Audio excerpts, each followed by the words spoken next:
तर सांगायचं भगवान श्रीकृष्णांच्या, म्हणून इथे सांगितलेलं आहे की जीवमात्राकडे समदृष्टीने पाहू शकतो.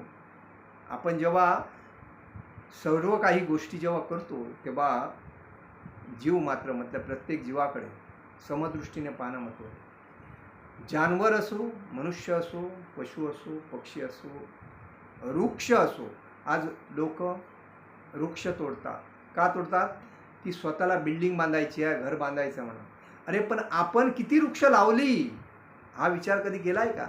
मी एक वृक्ष लावलं तर मला 10 वृक्ष मी एक जर वृक्ष तोडत असेल तर मला कमीत कमी 10 वृक्ष लावली पाहिजे.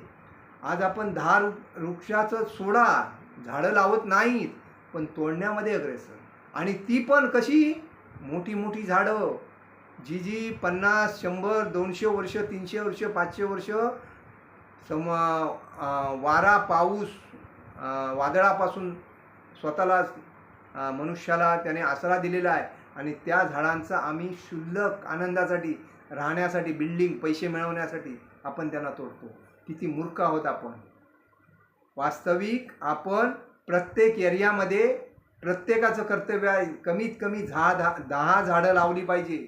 आपल्या एरियामध्ये 10, प्रत्येकाने जर 10 झाडं लावली तर 140 कोटी जनतेमध्ये, पूर्ण भारताची 145 कोटी जनता आहे.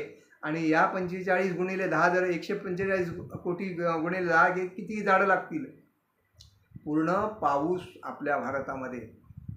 कधी गरमी होणार नाही, कधी त्रास होणार नाही, कधी जीवनामध्ये ACची वापर करायची गरज नाही. पण आपण काय करतो? झाडं तोडतो, जमीन स्वच्छ करतो, तिथे घर बांधतो आणि आपल्या जीवनामध्ये आपण त्रास करतो. आणि हे आज आपण त्रास करतोय आपल्यासाठी तो दिसतोय, परंतु येणाऱ्या पिढीला एवढा त्रास आहे की ते अक्षरशः शिव्या घालणार. कारण हे कलियुग 4,32,000 सालचं आहे आणि आपण काय करतोय? 4,32,000 सोडा, हे 5,500 साल झाले तर आपल्याला एवढी गरमी होते. तर पुढचं काय? पाणी नाही भेटणार, हवा नाही भेटणार, पाऊस नाही पडणार. त्या लोकांचं जीवन कसं असणार?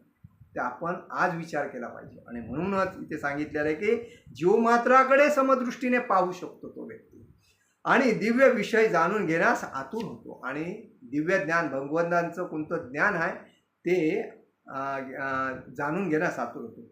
भगवान श्रीकृष्णाच्या संतुष्टीप्रित्यर्थ अव्याहत प्रयत्न करणारा मनुष्य पत्नी, मुले, बाळे आणि घर यापासून अनासक्त होतो. भगवंताच्या भक्तीमध्ये जो रममान होतो तो कधी माझी मुलं, माझी प्रॉपर्टी, माझी पत्नी ह्या लोभामध्ये जाणार नाही. तो एकच स्वतःला समर्पित करून भगवंताचा दास बनून भगवंताला समर्पित होतो.